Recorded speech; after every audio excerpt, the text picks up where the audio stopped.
samurai!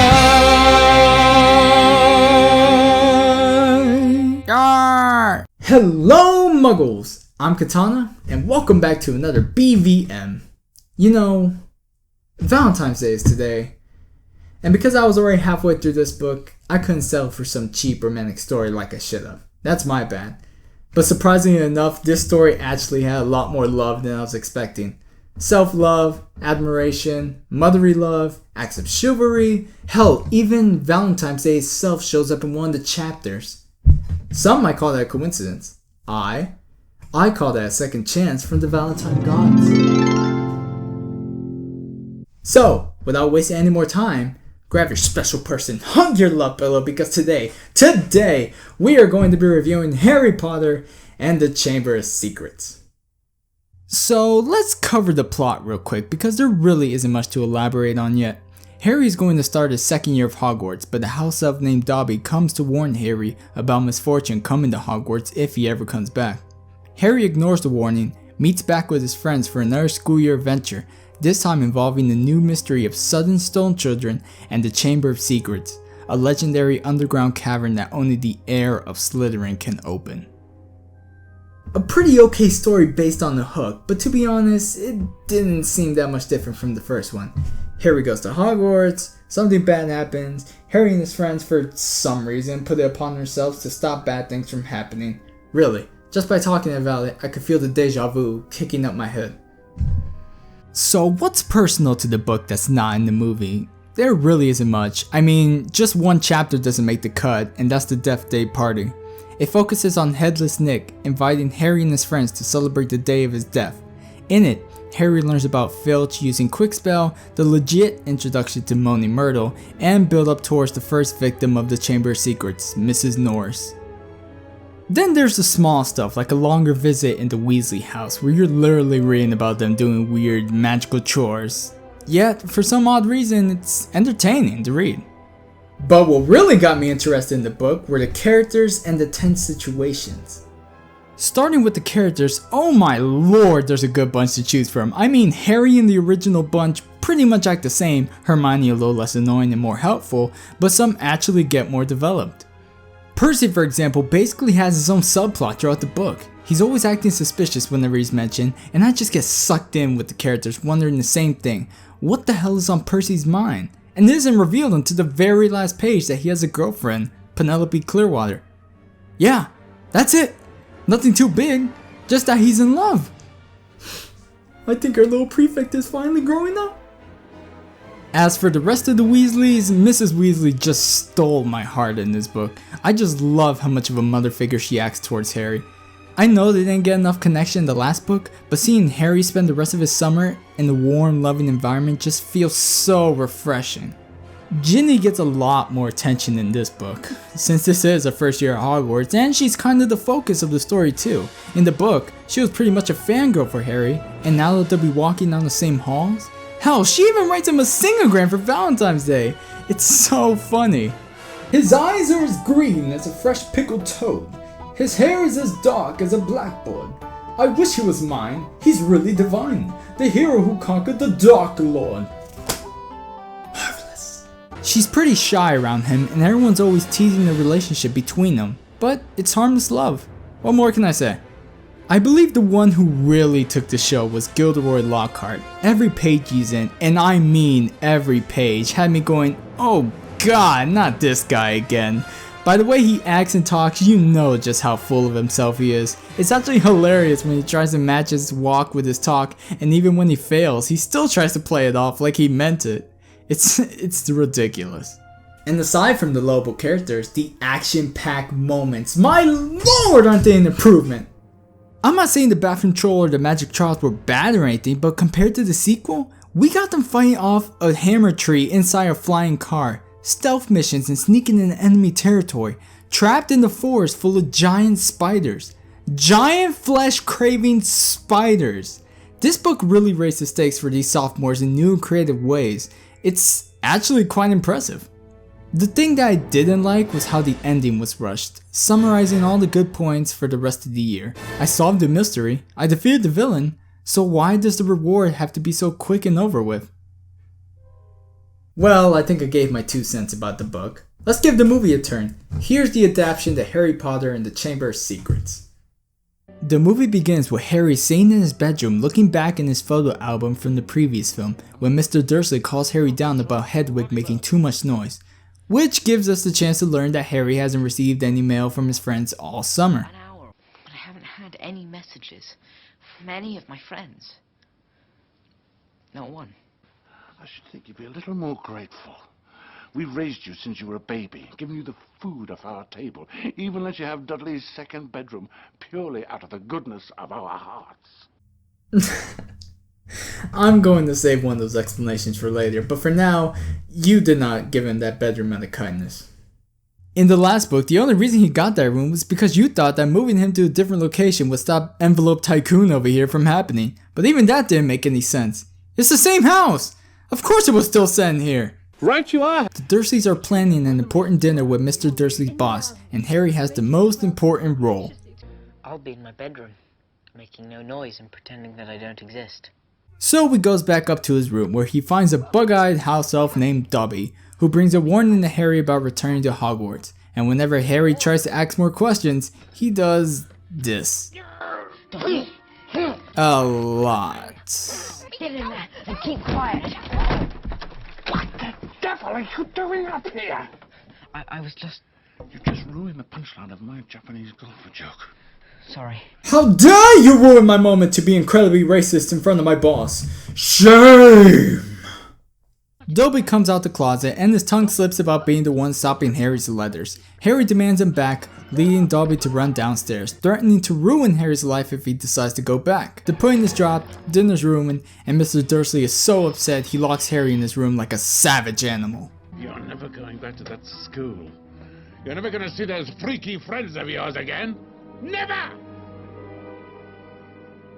Remember those kind, gentle words Mr. Dursley said a little earlier? We've raised you since you were a baby, given you the food off our table. Yeah, well in the book, they practically starve him to death! Seriously, they even managed to turn this door into that of an insane asylum with a little slit for food like his cuckoo for Muggle Puffs. I wouldn't even be surprised if they panned the shot to Hedwig's cage, seeing nothing but bloody white feathers all over. So Harry's locked away in this Muggle dungeon until a ball-dropping voice Ron and his goofy brothers come to bail him out. This part follows the book pretty well, but the movie adds a little more flair to it with this. Let go of me! Oh, no!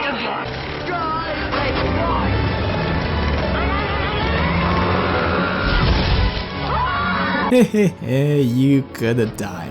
See you next summer for some strange reason. By the way, Harry, happy birthday.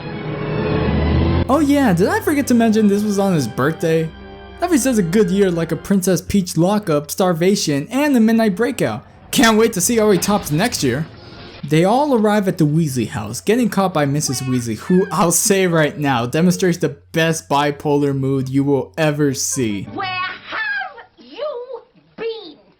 Harry, how wonderful to see you, dear. Bed's empty, no note, car gone. Of course, I don't blame you, Harry, dear. You best hope I don't put bars on your window, Ronald Weasley. Come on, Harry. Time for a spot of breakfast. We are then introduced to some of the other Weasleys, such as Errol, the derpy owl, Mr. Weasley and his fondness of Muggle items, Tell me, what exactly is the function of a rubber duck? and of course, Ginny. Mummy, have you seen my jumper? Yes, dear, it was on the cat. Hello. You know, I held my tongue in the last review because it really didn't seem all that important. But for this story, it becomes a lot more relevant. As I mentioned before, Ginny likes Harry enough to start her own fan club. With the short time she had in the first book, it was clear to see that level of fondness. But how does movie Ginny act during that particular scene? Good luck. Oh, can't you feel the romance? You could just see the sparks flying between the two. A little nitpicky even for me, but it would have been awesome seeing this relationship kinda grow, then treat it as a complete surprise in the second film. The derpy owl brings the letters for this year's school supplies, and Mrs. Weasley decides to take a trip to Diagon Alley by means of flu powder. Harry watches a demonstration from Ron on how to work it, but when it's his turn... Diagonally. Hey, don't feel too bad, Harry. At least you're not like me, who butchered Mr. Filch's name. Set up for Harry to get caught by Mr. Finch, the Book of Agony alerts Mr. Finch are being led to Hagrid's by Mr. Finch. I'm very sorry that happened. Harry accidentally transports himself to a shop in Nocturne Alley, a side marketplace for dark arts. He hides just as Draco and his father Lucius come in to trade items to avoid house raids made by the Ministry. After the coast is clear, Harry runs into the streets, about to be smothered until Hagrid comes to save him. He reunites with Hermione, who then reunites with the Weasleys as they are waiting in line to see the wizard heartthrob himself, Gilderoy Lockhart. And yes, his ego is just as big as his head. Ladies and gentlemen, what an extraordinary moment this is. When young Harry stepped into Flourish and Blots this morning to purchase my autobiography, Magical Me, he had no idea that he would in fact be leaving with my entire collected works, free of charge.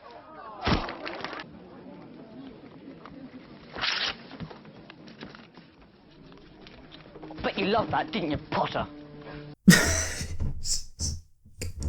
Did he seriously have nothing better to do? The book made it feel like he came out of nowhere, but here, he's literally just waiting for his cue. Draco seriously needs to get a life. Harry finally meets Lucius, who's just crapping on everyone's day, and practically fighting Draco's battles for him. This particular scene was actually more tame than in the book. Mr. Weasley and Lucius would have fought out in that bookstore for Hermione's muggle parents being assaulted. But here? Associating with muggles. And I thought your family could sink no lower.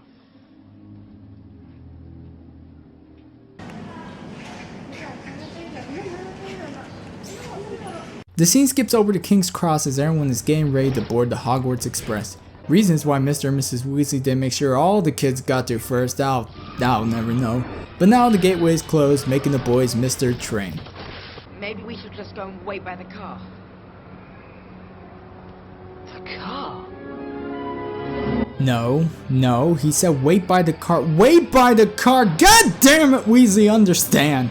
So Harry and Ron steal the car and fly through the air, looking for the Hogwarts Express to lead them to school. Do you hear that? We must be getting close. Hold on.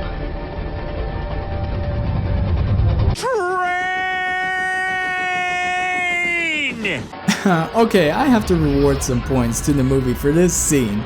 In the book, they instantly find the train and follow it, but the movie really takes it up a notch with intensity by making Harry almost fall to his freaking doom. I think we found the train.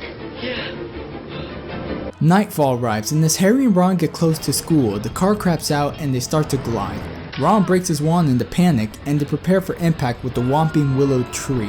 Find that tree! George of the jungle, watch out for that tree! The almighty tree tries to beat him into a bloody pulp, but the car magically decides to work again, driving to safety. The car kicks him out and drives away to God knows where, leaving Harry and Ron walking to the feast as Harry talks about Dobby.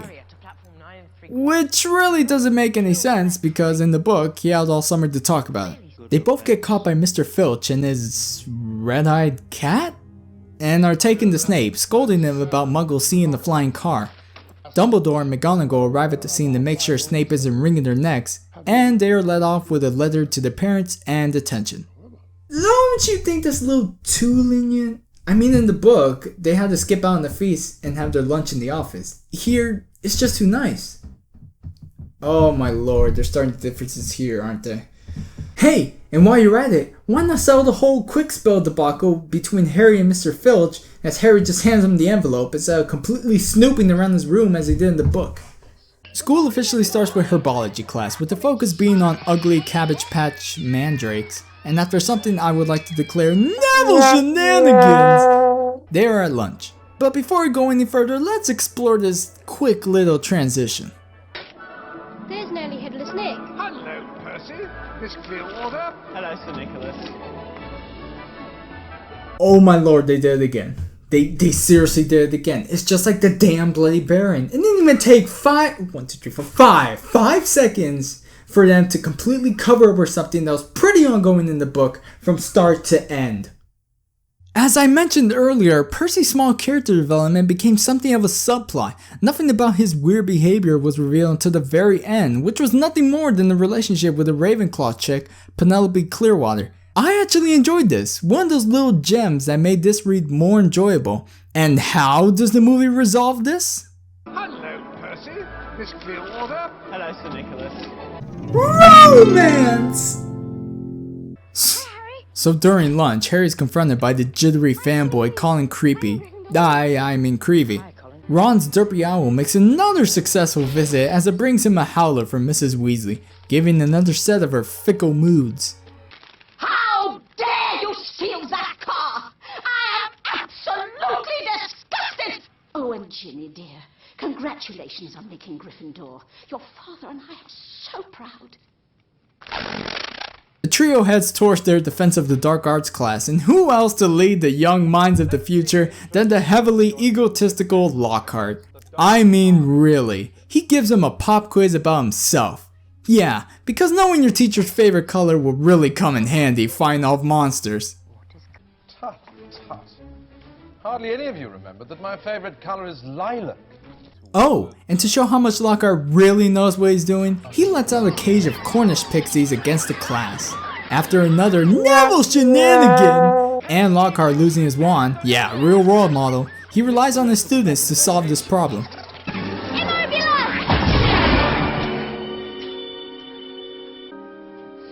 Why is it always me?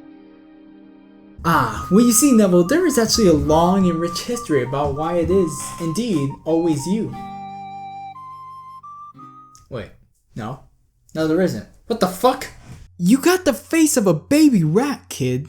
The Pixies chose you for a reason. Accept it. We then jump into Harry's Quidditch gear as Oliver Wood has a training plan to guarantee Gryffindor a win this year, but they run in with Slytherin's team, revealing Draco as their new Seeker, and the new brooms he brings as gifts. Hermione intervenes, driving Draco's nerves crazy enough to call her, Filthy little mudblood. The nerve! Ron tries to strike an attack, but it backfires, causing him to vomit slugs. They retreat to Hagrid's, where Hermione explains what a mudblood is, which shouldn't even be happening. In the book, Hermione didn't even know herself what a mudblood was, and it was Ron who did all the explaining. But hey, anything to get an emotional scene, right? 10 sympathy points for Gryffindor. At the end of the day, Harry is serving the tension with Lockhart by, and I'm not bullshitting you, answering his fan mail.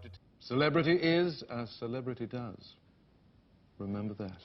Harry starts to hear a killer voice, giving him the ultimate excuse for Lockhart to send him to bed. He tries to follow it until Ron and Hermione find him, and then they start to follow Harry.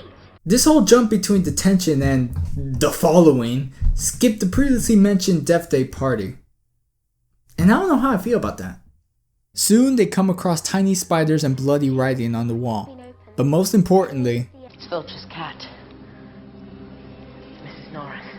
practically the whole school arrives, and right before Mr. Filch creates a second crime scene, the teacher squad arrives to settle the matter. She's not dead, August. She has been petrified. Come on, Dumbledore, at least look at the cat to make sure it's true. The circumstances are suspicious. I, for one, don't recall seeing Potter at dinner. Actually, to be more precise, he was supposed to be at a ghost party. Surprisingly enough, the story gets him out of trouble, and convenience kicks in as the mandrakes are the only thing that can reverse the petrification curse. So next day comes as the trio are in Transfiguration class, and Hermione tries to get some information about the Chamber of Secrets. Professor, I was wondering if you could tell us about the Chamber of Secrets.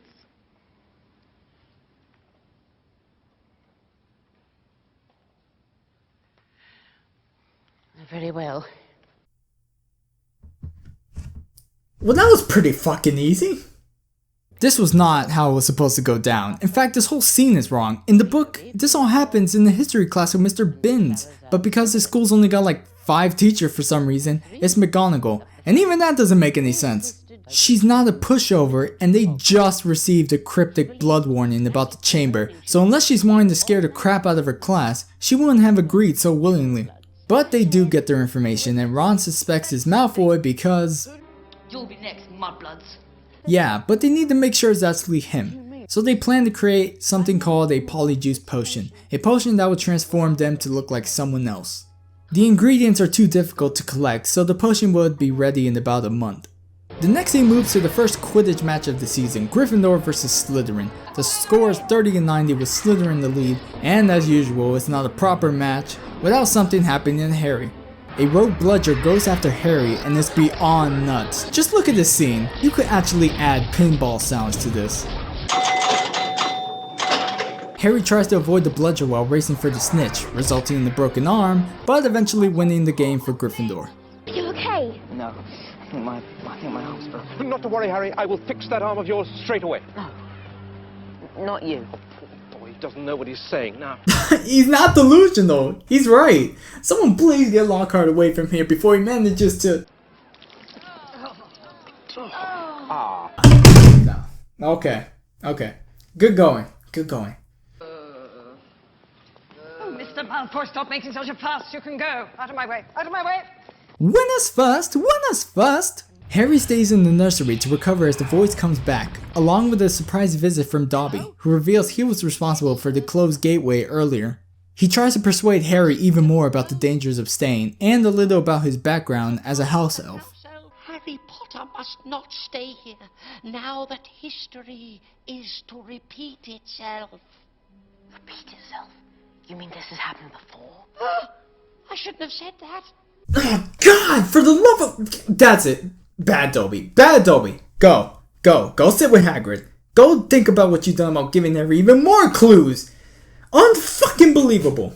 Before Harry could get more answers, Dobby disappears and Dumbledore and McGonagall bring in the next petrified victim, Colin, which leads Dumbledore to conclude that the Chamber of Secrets is now open. Harry's arm heals up and the trio work on the potion in the empty girls' bathroom, where they meet Moaning Myrtle, who strangely reminds me a lot like a wizard Ugly Betty. Later, everyone is gathered at the dueling club, hosted by, you guessed it, good old Lockhart. Harry meets a Hufflepuff named Justin right before Lockhart begins a practice duel with Snape. He falls on his back pretty quickly and tries to play it cool like he didn't just look like an idiot. An excellent idea to show them that, Professor Snape, but if you don't mind me saying, it was pretty obvious what you're about to do. They then start the first and last match between Harry and Draco. Scared, Potter? You wish. Did Neville just get a boner from that? Scared, Potter? You wish. Oh, that's hot. So the match starts as Draco blows Harry off his feet right before the count of 3. Harry retaliates, and then Draco sends a living snake after him. Harry uses words over magic and tries to reason with the snake, aiming for Justin's life. He stops the snake, but scares the crap out of everyone and runs. Ron and Hermione fill him in on the term Parselmouth, a talent widely known for the founder of Slytherin. Who am I, Hedwig? What am I? Why, you're a wizard, Harry! That's not gonna work this time. So, after getting the stink eye by just about every friend and admirer he's ever known, Harry goes for a solo walk, avoiding to talk with his good friend Hagrid and starts to hear the voice once again. He ends up in the wrong place again as he finds Justin and Headless Nick petrified. Filch catches him, contacts McGonagall, who sends Harry off to Dumbledore's office for the first time. He reassures his house placement with the Sorting Hat and even meets Dumbledore's pet bird.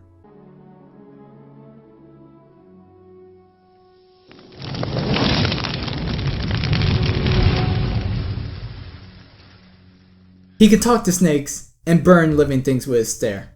He's like an everyday Cyclops. Okay, the bird doesn't die. Dumbledore appears and explains that his bird, Fox, is a phoenix, and once Hagrid storms in with a dead rooster in hand, says that Harry couldn't be responsible. Oh. Christmas time comes around the corner and the Polyjuice potion is ready to be used. All that's left is to get DNA off some Slytherin, specifically Crabbe and Goyle. Harry and Ron put him to sleep with drowsy cupcakes and meet Hermione back at the bathroom to drink chunky vomit. I think I'm gonna be sick. Me too. Oh guys, you're just being overdramatic. Really, this stuff isn't all that... In a matter of bubbly seconds, the potion works and they are now in disguise. Except for their voices. Harry? Ron, we still sound like ourselves. The book took note that they sounded exactly like Crabbe and Goyle. They could just kept the actors themselves to play just this scene. Hermione locks herself in the toilet, telling them to go on without her. On the way to Slytherins, Harry and Ron are stopped by Percy, but quickly reunites with Draco as he takes him to the common room. And I'm telling you now, Draco has never sounded more dramatically evil than in this scene. You'd never know the Weasleys were pure bloods, the way they behave. They're an embarrassment to the wizarding world, all of them. Father always said that Dumbledore was the worst thing that ever happened to this place. Is this yours?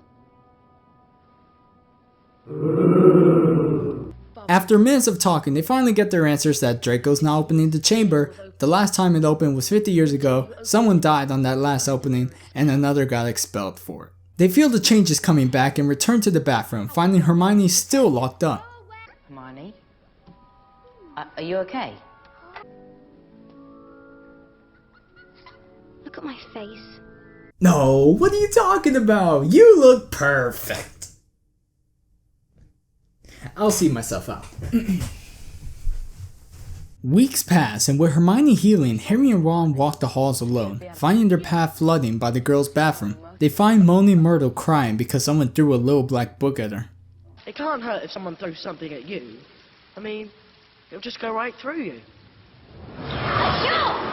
Let's all throw books at Myrtle because she can't see it. 10 points if you get it through her stomach. 50 points if it goes through her head. I really don't see why she's complaining. I mean, she's a ghost. So doesn't she have the power to, like, I don't know, possess? And if it fails, it won't matter because she can't die again. Come on, Moaning Myrtle. Think.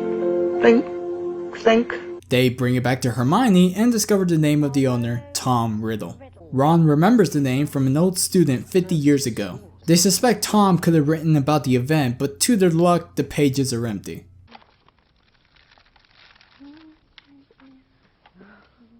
Do you mind? Okay, Harry, 2 things. 1, you were flipping that diary over and over again while she was reading. You're the asshole there. 2, since most of the school has turned on you at this point, can you really afford to get people on your ugly side? Just saying. Alone in peace, Harry decides to write in the entry, witnessing the ink disappear and having the diary talk back to him. Asking about the chamber, the diary takes him back 50 years ago to witness the events himself. As a ghost, Harry comes across Tom Riddle watching the murdered student taken away. Teacher Dumbledore confronts Tom about the rumors and the possible closing of Hogwarts. Not wanting to return to an orphanage, Tom storms through the castle, finding a room with a very slim Hagrid. This part seems a little off. In the book, Tom waited in the shadows hoping that someone would come down the passageway so he could make the jump and catch him. But in here, he seemed to know pretty well where he was going. A little confusing. But nevertheless, Tom accuses Hagrid for holding the monster he believes is living in the chambers. I'll have your wand for this, Hagrid. You'll be expelled. Hagrid!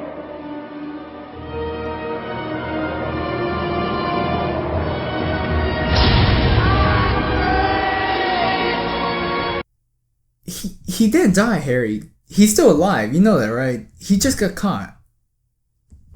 Cool your tits, bro. So now Harry believes that Hagrid might be the one who opened the Chamber of Secrets, but again, he needs to confirm it. And while that's going on, Neville brings Harry bad news that someone ransacked his room and stole Tom Riddle's diary. Harry worries about it later as another Quidditch match against the Hufflepuffs is taking place, but is quickly cancelled due to another attack. This time though, Hermione's been petrified, putting the school into a state of panic and lockdown. Wanting to finish the mystery, Harry and Ron sneak to Hagrid's using the invisibility cloak, asking about the Chamber of Secrets. But before he could even speak, Cornelius Fudge, aka Mr. Weasley's boss, and Dumbledore pay a visit. Because of the attacks in Hagrid's past records, Fudge has no choice but to arrest Hagrid and take him to Azkaban. To make matters worse, Lucius drops by and delivers a letter suspending Dumbledore from his position for not being able to do anything about the attacks. Not that I'm anti-Dumbledore or anything, but was he really doing something to protect around here? I mean, every attack that happened so far, he either showed up late or just wasn't there at all. Please don't kill me. So Dumbledore gives a pretty vague word of advice before leaving, and Hagrid himself gives a clue as to where they could get more information. Once the adults are gone, Harry and Ron take Fang into the forest to follow the spiders. There's something moving over there. Listen. It sounds like something big. Big?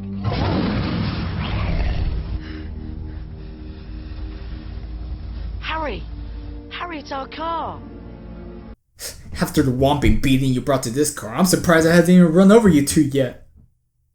They continue to follow the spider trail, leading them to Big Daddy Aragog. It clarifies that Hagrid did not open the chamber and that the monster is a creature all spiders fear the most. Getting the clues they needed, Harry and Ron try leaving but are denied freedom as the baby spiders surround them as fresh lunch. But luckily, Herbie the Jungle Car clears the pathway and helps the boys escape. And once again, more cookie points for the movie's great attempt to increase tension for this getaway scene. In the book, they quickly get out of the forest, but with the movie, they had the balls to have a spider jump Ron and almost devour his head. Not to mention putting up a dirt ramp and giving them another excuse to fly out. If that whole scene didn't make me afraid of the Forbidden Forest, I don't know what will. So yet again, after learning the person they suspected is innocent, they are back to square one. They visit Hermione, and as Harry rubs her cold, stony hand, he finds a crumpled paper with the answer. They discover a basilisk is behind all the attacks as its abilities tie in to the events, and that is traveling through the pipes. But their discovery is interrupted with another bloody message saying that a girl has been taken to die in the chambers. Ginny Weasley to be specific. The teachers all turn to Lockhart, who boasted about where the chamber was located. Wanting to help, Harry and Ron follow Lockhart to his office, but seeing him pack very quickly. You're running away? After all that stuff you did in your books? Books can be misleading. You wrote them. My dear boy, do use your common sense. My books wouldn't have sold half as well if people didn't think I'd done all those things. You mean to tell me that you aren't a skilled wizard? But how so? I mean, you've done so much! Pesky pixie pestanomi! Volate ascendere! Yeah, you're total crap, Lockhart. Harry and Ron keep Lockhart as their hostage as they visit Myrtle, asking about the moment she died. I just remember seeing a pair of great big yellow eyes over there by that sink. They inspect the sink, and with a little help from Harry's parcel tongue, they reveal a secret passageway. You first. Now, boys, what good will it do? Better you than us. This is Hogwarts!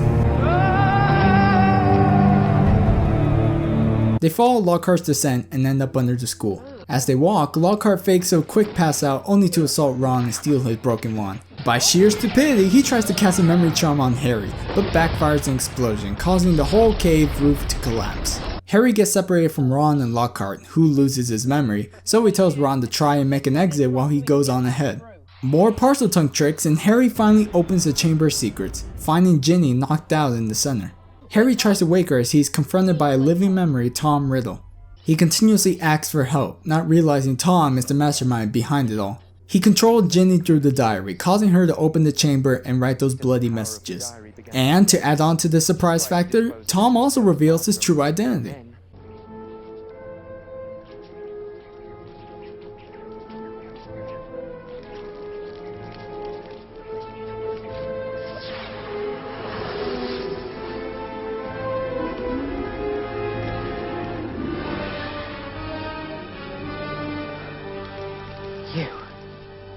You're the heir of Slytherin. The young memory of Voldemort argues over his title as greatest sorcerer in the world, but Harry defends Dumbledore's name, and because of this act of loyalty, Fawkes comes soaring into the chamber.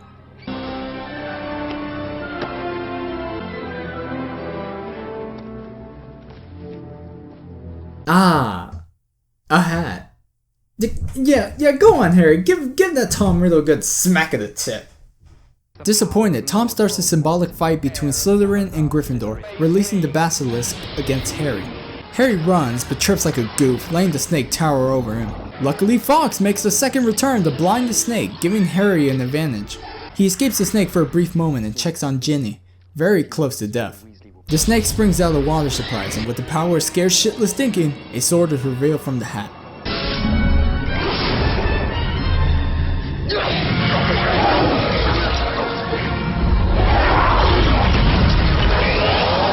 Harry, it's blind. I think you could wait for it to come a little more closer before you start waving that sword like it's a goddamn fly swatter. Oh, for God's sakes, man, you're not fighting off bees! Stop, think, jab! Finally, Harry does it right and waits for the snake to come at him for the jabbing win. He gets stabbed in the process by the venomous fang, but before it could do any serious damage, Harry comes back to Tom and stabs the diary with the tooth, destroying his memory. Ginny wakes up apologetic, and Fawkes comes back to heal Harry's wounds with bird tears. And with the strength of 1,000 birds, Fawkes brings everyone out to safety. Afterwards, Harry and Ron are in Dumbledore's office, being told that for breaking so many school rules, they are rewarded special awards for services? If that makes any sense. Dumbledore sends Ron off to set Hagrid free, and talks with Harry about how he's truly different from Voldemort. It is not our abilities that show what we truly are. It is our choices. Their talk is interrupted by Dobby and his revealed master Lucius, who is surprised that Dumbledore is back. Dumbledore calls him out that most of the signatures for his suspension were threatened to be signed. In the end, Lucius doesn't get his way and abuses Dobby as he leaves, upsetting Harry and giving him a clever idea. I have something of yours.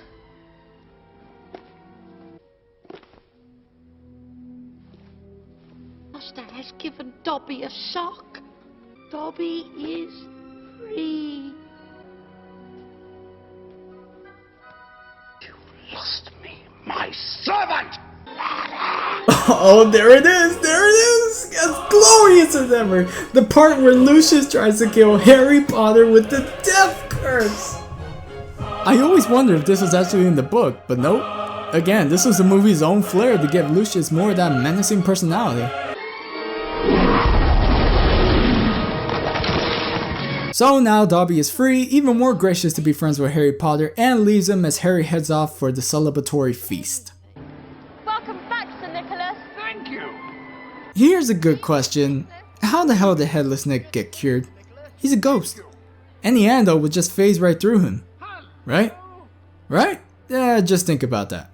So the trio's reunited once again, giving a really awkward exchange between Ron and Hermione. Wink wink, hint hint. The festivities grow even more wild as Dumbledore announces that exams are cancelled, and Hagrid returns to Hogwarts safe and sound. The camera flies out the window, ending Harry Potter and the Chamber of Secrets. Now between the book and the movie, this was a really tough choice picking which one was better. Unlike the last film, this one didn't have me guessing so much. The plot was really tight, and it cleaned up his tracks pretty well whenever it tries to summarize something that wasn't in the book. But the book has this charm with interesting characters and even carried its own mini subplot. Yeah, I'm calling it. The winner for this round goes towards the movie. Like I said, this was a really close call. Aside from the Death Day party, every important detail crucial to the plot was included. The book gave enough time to develop its characters, but the movie succeeded in a quicker yet effective manner. The endings were kinda similar, yet the movie takes its time with a touching Hagrid moment. But when it came down to it, I had to side with the movie for points I made several times during this review. The action. When Harry escapes the Dursleys in the book, Mr. Dursley grabs Harry's ankle, loses his grip from the Weasleys, and watches him fly away. The movie pulls him off the roof and into the bushes of defeat. The book leads Harry and Ron to find the Hogwarts Express easily. The movie puts their car in complete danger, making them panic and almost having Harry fall to his death.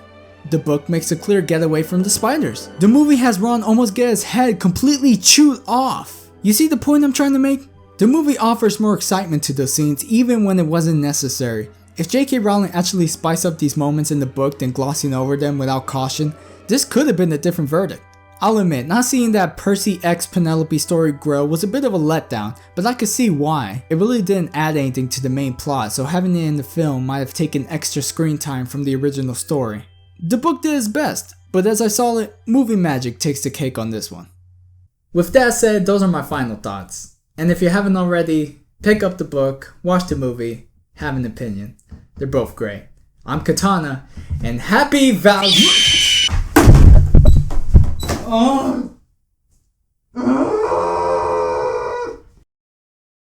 Hey guys, just wanted to say thanks for watching this review. If you really enjoyed it, why not click that subscribe button down below and stay updated for more awesome reviews. And if you haven't already, check out my very first review on the Sorcerer's Stone. Got a book/movie you want to see? Well, leave it in the comments down below and I'll be sure to add it to my list.